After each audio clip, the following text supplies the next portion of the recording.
All right, welcome back to Rockford Reading Daily. We are continuing to read Angela Y. Davis's Women, Race, and Class. We are reading the last passage in chapter 9, the last passage in chapter 10, which is Communist Women. Claudia Jones. Born in Trinidad when it was still the British West Indies, Claudia Jones immigrated to the United States with her parents when she was still quite young. She later became one of the countless black people throughout the country who joined the movement to free the Scottsboro Nine. It was through her work in the Scottsboro Defense Committee that she became acquainted with the members of the Communist Party, whose organization she enthusiastically joined. As a young woman in her 20s, Claudia Jones assumed responsibility for the party's Women's Commission and became a leader and symbol of struggle for communist women throughout the country. Among the many articles Claudia Jones published in the journal Political Affairs, one of the most outstanding was the June 1949 piece entitled, quote, "An End to the Neglect of the Problems of Negro Women," end quote. Her vision of black women in this essay was meant to refute the usual male supremacist stereotypes regarding the nature of women's role. Black women's leadership, as Jones pointed out, had always been indispensable to their people's fight for freedom. Seldom mentioned in the Orthodox histories, for example, was the fact that, quote, the sharecroppers' strikes of the 1930s were sparked by Negro women, end quote. Moreover, quote, Negro women played a magnificent part in the pre-CIO days and strikes and other struggles, both as workers and as wives of workers, to win recognition of the principle of industrial unionism in such industries as auto, packing, steel, etc. More recently, the militancy of Negro women unionists is shown in the strike of the packing house workers, and even more so in the tobacco workers' strike, in which such leaders as Miranda Smith and Velma Hopkins emerged as outstanding trade unionists, end quote. Claudia Jones chided progressives, and especially trade unionists, for failing to acknowledge black domestic workers' efforts to organize themselves. Because the majority of black women workers were still employed in domestic service, she argued, the paternalistic attitudes toward maids influenced the prevailing social definition of black women as a group. Quote, the continued relegation of Negro women to domestic work has helped to perpetuate and intensify chauvinism directed against all Negro women, end quote. Jones was not afraid to remind her own white friends and comrades that, quote, too many progressives and even some communists are still guilty of exploiting Negro domestic workers, end quote. And they are sometimes guilty of, quote, participating in the vilification of maids when speaking to their bourgeois neighbors in their own families, end quote. Claudia Jones was very much a communist, a dedicated communist who believed that socialism held the only promise of liberation for black women, for black people as a whole, and indeed for the multiracial working class. Thus, her criticism was motivated by the constructive desire to urge her white co-workers and comrades to purge themselves of racist and sexist attitudes. As for the party itself, quote, in our clubs, we must conduct an intense discussion of the role of Negro women so as to equip our party members with a clear understanding for undertaking the necessary struggles in the shops and communities, end quote.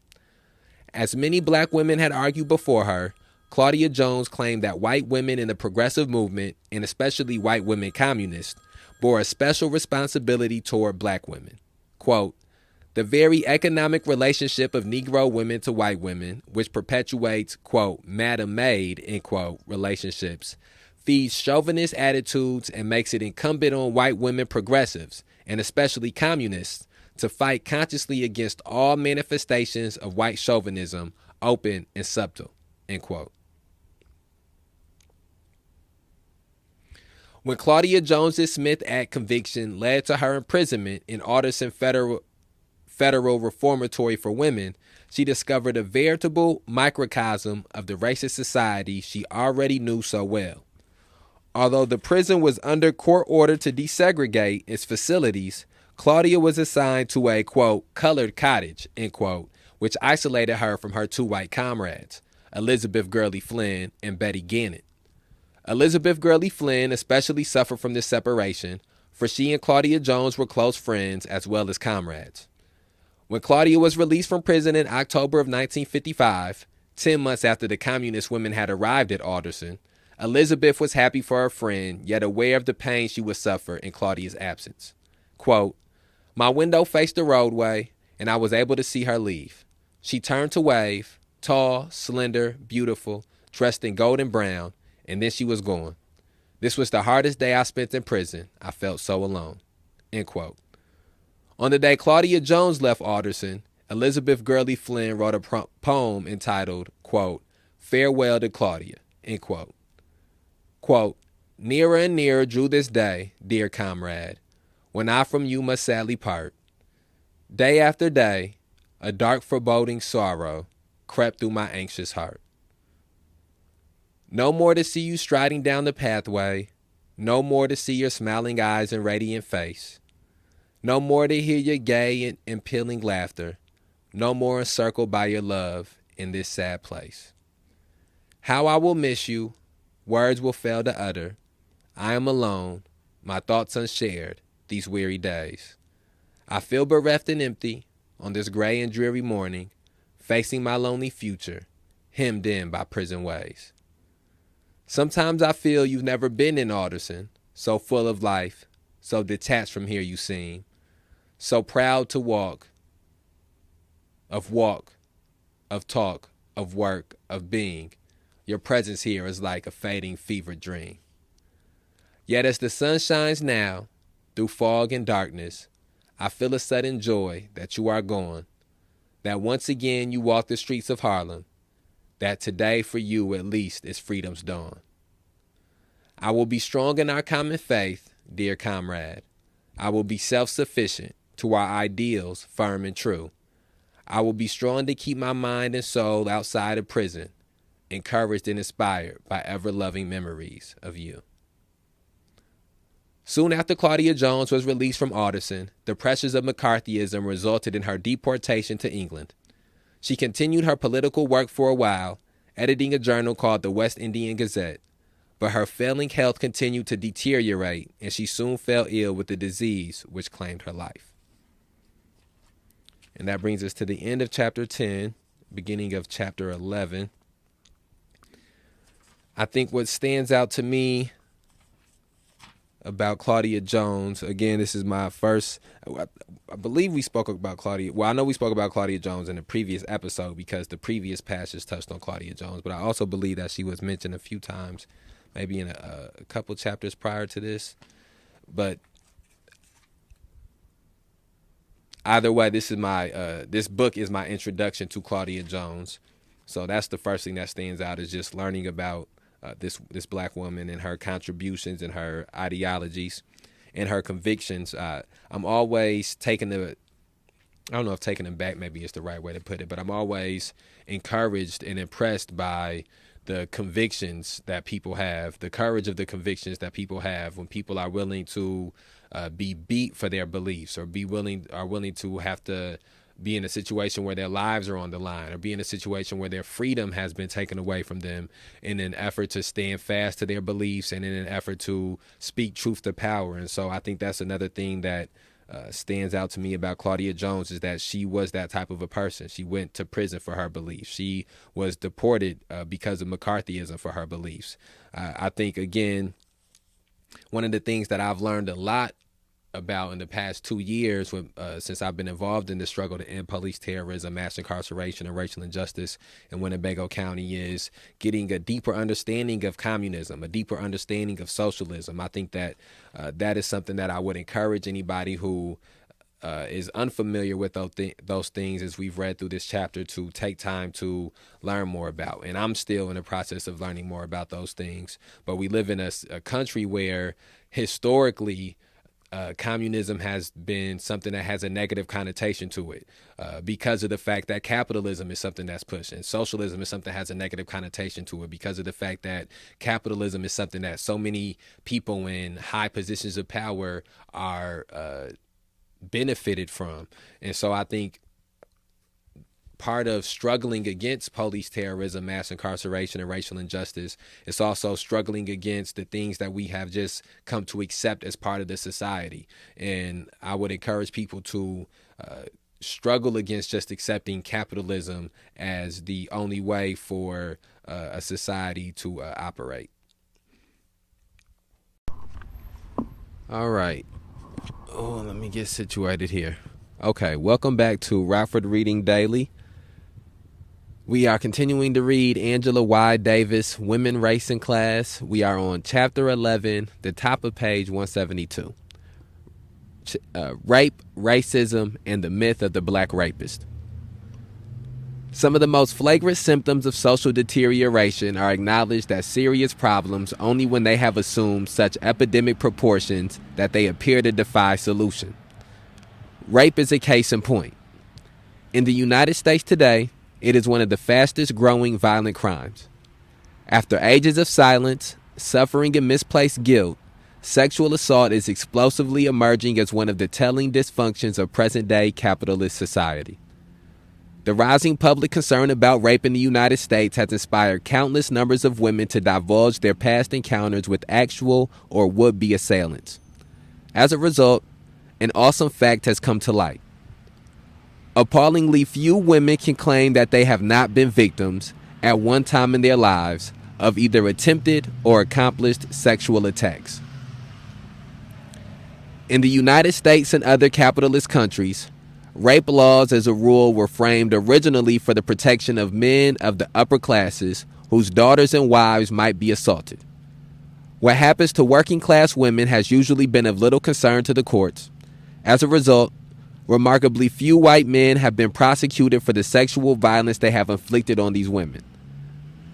While the rapists have seldom been brought to justice, the rape charge has been indiscriminately aimed at black men, the guilty and innocent alike. Thus, of the 455 men executed between 1930 and 1967 on the basis of rape convictions, 405 of them were black. In the history of the United States, the fraudulent rape charge stands out as one of the most formidable artifices invented by racism. The myth of the black rapist has been methodically conjured up whenever recurrent waves of violence and terror against the black community have required convincing justifications. If black women have been conspicuously absent from the ranks of the contemporary anti-rape movement, it may be due, in part, to that movement's indifferent posture toward the frame-up rape charge as an incitement to racist aggression. Too many innocents have been offered sacrificially to gas chambers and lifer cells for black women to join those who often seek relief from policemen and judges. Moreover, as rape victims themselves, they have found little, if any, sympathy from these men in uniforms and robes. In stories about police assaults on black women, rape victims sometimes suffering a second rape are heard too frequently to be dismissed as aberrations. Quote, even at the strongest time of the civil rights movement in Birmingham, end quote, for example, quote, young activists often stated that nothing could protect black women from being raped by Birmingham police. As recently as December 1974 in Chicago, a 17-year-old black woman reported that she was gang raped by 10 policemen. Some of the men were suspended, but ultimately the whole thing was swept under the rug. End quote. During the early stages of the contemporary anti-rape movement, few feminist theorists seriously analyzed the special circumstances surrounding the black woman as rape victim. The historical knot binding black women, systematically abused and violated by white men, to black men, maimed and murdered because of the racist manipulation of the rape charge, has just begun to be acknowledged to any significant extent. Whenever black women have challenged rape, they usually and simultaneously expose the use of the frame-up rape charge as a deadly racist weapon against their men. As one extremely perceptive writer put it, quote, hold on one second. Quote, the myth of the black rapist of white women is the twin of the myth of the bad black woman, both designed to apologize for and facilitate the continued exploitation of black men and women. Black women perceived this connection very clearly and were early in the forefront of the fight against lynching, end quote. Gerda Lerner, the author of this passage, is one of the few white women writing on the subject of rape during the early 1970s who examined in depth the combined effect of racism and sexism on black women. The case of Joanne Little, tried during the summer of 1975, illustrated Lerner's point. Brought to trial on murder charges, the young black woman was accused of killing a white guard in a North Carolina jail where she was the only woman inmate. When Joanne Little took the stand, she told how the guard had raped her in her cell and how she had killed him in self-defense with the ice pick he had used to threaten her. Throughout the country, her cause was passionately supported by individuals and organizations in the black community and within the young women's movement, and her acquittal was hailed as an important victory made possible by this mass campaign.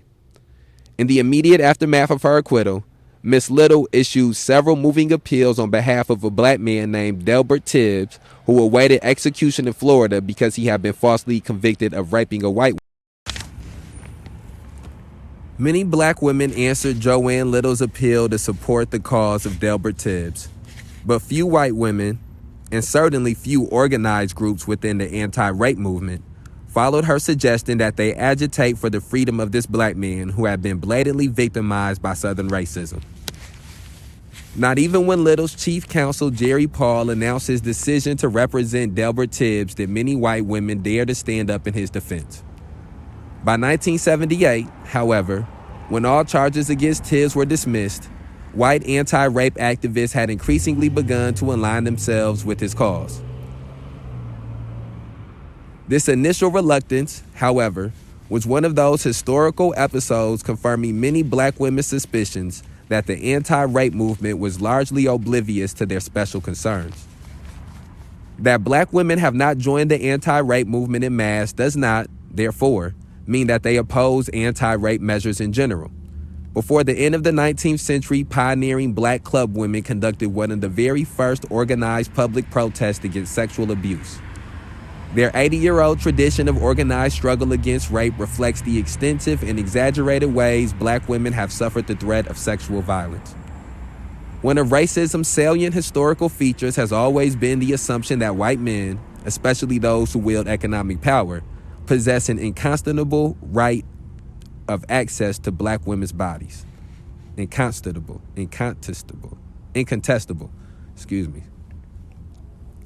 Slavery relied as much on routine sexual abuse as it relied on the whip and the lash. Excessive sex urges, whether they existed among individual white men or not, had nothing to do with this virtual institutionalization of rape. Sexual coercion was, rather, an essential dimension of the social relations between slave master and slave. In other words, the right claimed by slave owners and their agents over the bodies of female slaves was a direct expression of their presumed property rights over black people as a whole. The license to rape emanated from and facilitated the ruthless economic domination that was the gruesome hallmark of slavery. All right, we got an ambulance that's coming down the street, so we're going to take a second to just let this pass.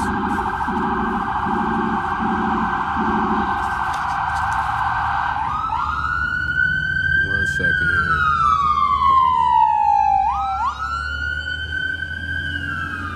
All right, we outside, y'all.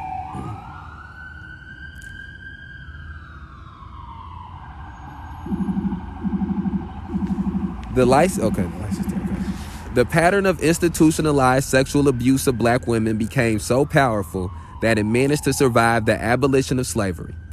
Group rape, perpetuated by the Ku Klux Klan and other terrorist organizations of the post-Civil War period, became an uncamouflaged political weapon in the drive to thwart the movement for black equality.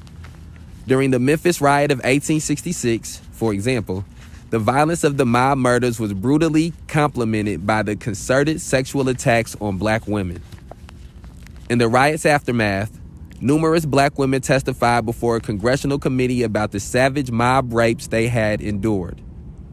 This testimony regarding similar events during the Meridian, Mississippi riot of 1871 was given by a black woman named Ellen Partridge. Quote, "I reside in Meridian, have resided here 9 years, occupation washing and ironing and scouring. Wednesday night was the last night they came to my house. By, quote, they, end quote, I mean bodies or companies of men. They came on Monday, Tuesday, and Wednesday. On Monday night, they said they came to do us no harm. On Tuesday night, they said they came for the arms.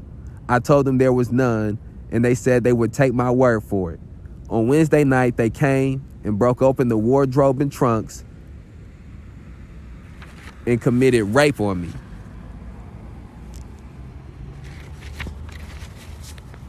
There were 8 of them in the house. I do not know how many there were outside. End quote. Of course, the sexual abuse of black women has not always manifested itself in such open and public violence. There has been a daily drama of racism enacted in the countless anonymous encounters between black women and their white abusers, men convinced that their acts were only natural. Such assaults have been ideologically sanctioned by politicians, scholars, and journalists, and by literary artists who have often portrayed black women as promiscuous and immoral. Even the outstanding writer Gertrude Stein described one of her black women characters as possessing, quote, the simple, promiscuous immorality of the black people, end quote. The imposition of this attitude of white men on white men of the working class was a triumphant moment in the development of racist ideology. Racism has always drawn strength from its ability to encourage sexual coercion. While black women and their sisters of color have been the main targets of these racist-inspired attacks, white women have suffered as well. For once white men were persuaded that they could commit sexual assaults against black women with impunity, their conduct toward women of their own race could not have remained unmarred. Racism has always served as a provocation to rape, and white women in the United States have necessarily suffered the ricochet fire of these attacks. This is one of the many ways in which racism nourishes sexism, causing white women to be indirectly victimized by the special oppression aimed at their sisters of color. Okay, I want to... Wait a second, I'm a little bit... I try not to have too much feedback on the mic, but it's getting a little bit colder, so it's a little bit more difficult to move the mic around. Well, the first thing that I would say is that this has been the most difficult portion that I've read of this book so far. I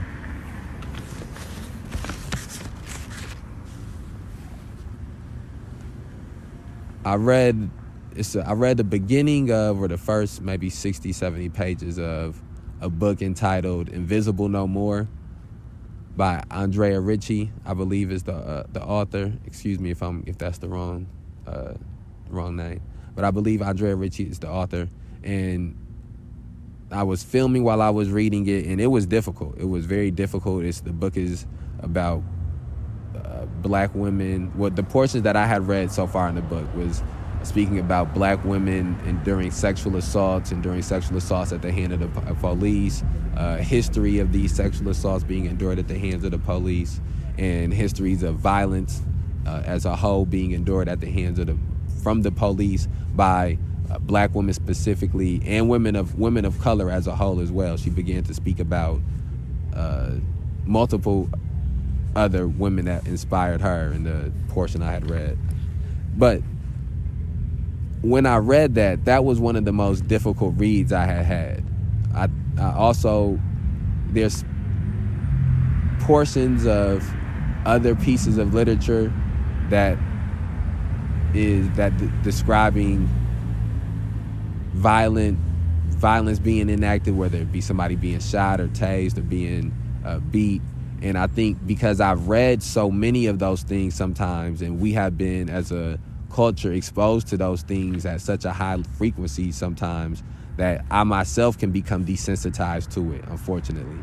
And so that it doesn't always become the most difficult thing for me to read about someone being shot by the police or someone dying in the custody of the police. But there are exceptions to that, and moments in which I do feel it a little bit heavier. However, because of the fact that I have most of these pieces of literature that we're reading about are centered and speaking about things that black men have endured, or men or young boys, young male teenagers have endured at the hands of the police. One of the things that is not that is not highlighted is sexual assault crimes happening at the hands of the police. And I don't mean that to say that there are not sexual assault crimes that men and young boys do not deal with from the hands of the police, because that is true as well. But specifically, this is something that Angela Davis has pointed out earlier when we were reading about slavery in the earlier chapters of this book, something that is specifically unique to women enduring. And so, because of the fact that so many of these things, like I said, have been told from a male perspective, I have not read about those things as much. And so when I come upon them, they are emotionally triggering very promptly. And I think that it's unfortunate that I'm desensitized to some of these other things and they don't have the same gravity. I think that's one of the things I realized too, is some of these passages were difficult for me to read, and it makes me realize how earlier on, 2 years ago, when I first began to dive into trying to inform myself and do research about police terrorism, mass incarceration, and racial injustice, how often things would be difficult for me to read, how often I'd have to sit a book down when I was reading, just because of the inherent violence and these things, these different understandings that I was beginning to have that were feel overwhelming. And I think that these issues are overwhelming, and the truth is overwhelming. These traumas, oppression, exploitation, these things are overwhelming. And I think that that's one of the things that is important about collectivism, is that things that are overwhelming for us individually, we can conquer those things collectively. Another one of the things that stands out is that I have family from Meridian, Mississippi, and I've been to Meridian, Mississippi, and I have family that lives in a city that's very close by to Meridian, Mississippi, and I had never heard about this riot that took place there. So I think that's something else a lot of things within this book that I need to further educate myself upon. But I always believe that with these things, once you start reading and getting deeper into this, informing yourself about these issues, one book will open up or expose you to 10 doors, and when you open up read another book, some of those doors will begin to open for you. So, and I'm gonna take a moment. I'm gonna end this segment, but the episode will continue, and then we're gonna keep on going on with this chapter.